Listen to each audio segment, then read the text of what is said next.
Dear students, today we would discuss about international operations and logistics management.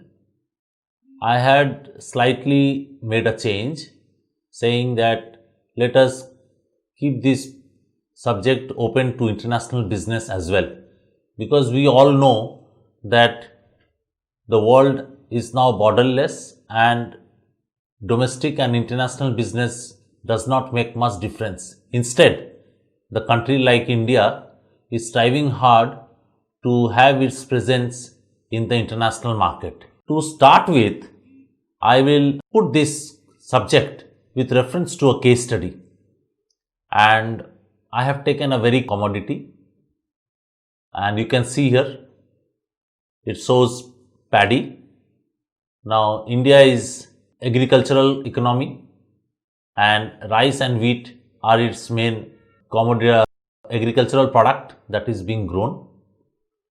To begin the subject, we should all understand that all commodity product goods or whatever the tangible and merchandise materials are concerned, they are worldwide known by a unique code which is called HS code. The word HS stands for Harmonized System Code. And you can see here the paddy grain has the HS code 10. Actually, this number 10 can extend up to 8 digit or beyond, but worldwide up to 6 digit they are uniform across any country in the world.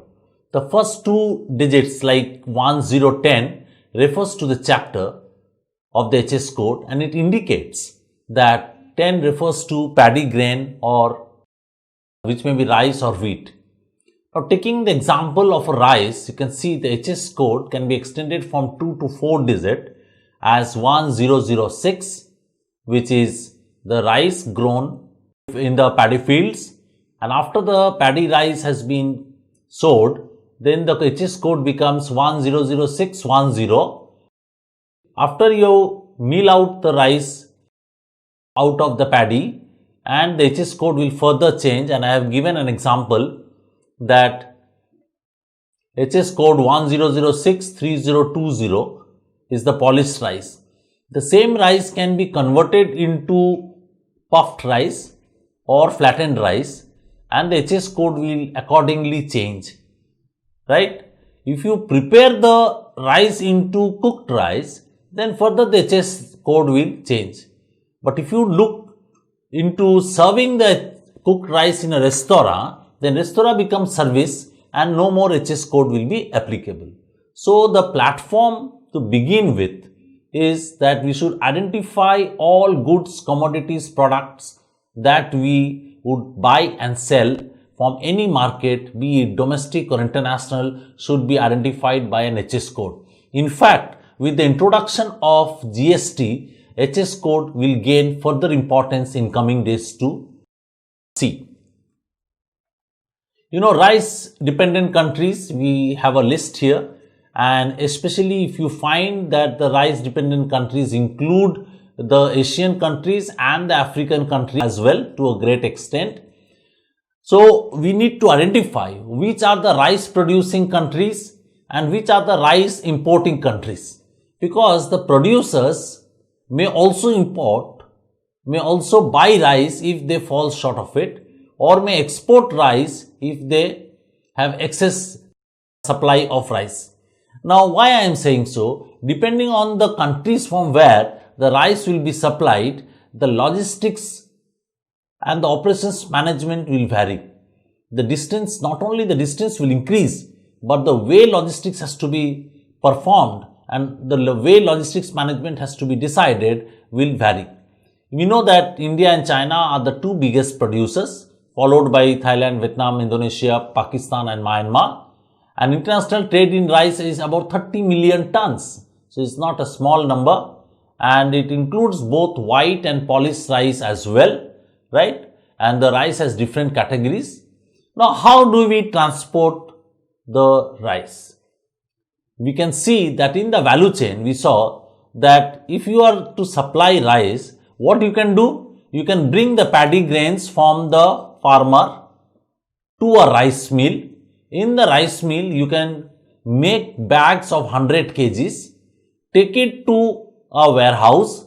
In another warehouse, you create a packet of 1 kilo or 5 kilo or 25 kilos depending on your customer requirement.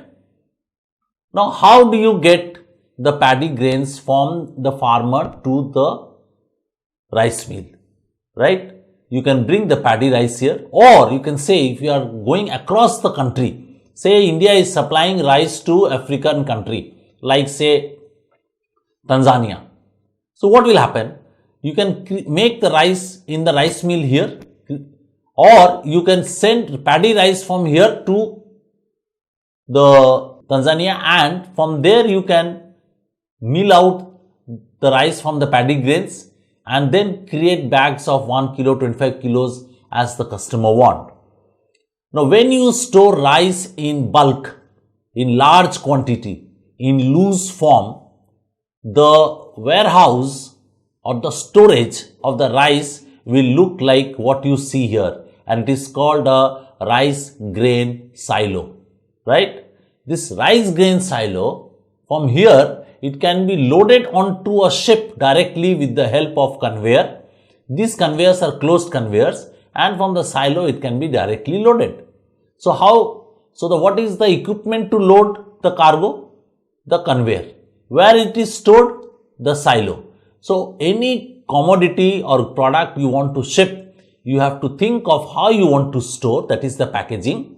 Where do you want to store, that is the warehousing, and how do you handle the material, that is material handling, and how you transport or send the material, that is transportation. So these 4 elements comprises the logistics management. Clear?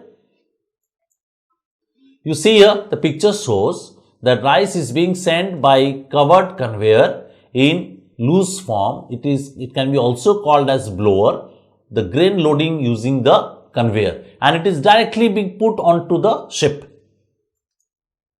You can use this kind of material handling equipment as well. This is called a grab. So either the rice can be handled using grab or can be handled using conveyor. Now, when you take the movement of the rice, suppose from India you are sending it to Western African country, say for example Ghana or Gabon. These are the West African countries, and you see how the rice can move. The rice can move all the way, the black line shows, and it goes below African continent to reach there. This is called a cape route. C-A-P-E, cape. These cape routes can accommodate any size of the ship. There is no restriction to the size of the ship, but the routes are longer. Why it is called cape? Because it travels below the continent. The lower portion of any continent, as we know, is called a cape. Like here in this case Africa, we have Cape of Good Horn.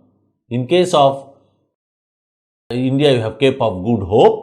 In case of Australia, the lower part, you have Cape of Tasmania.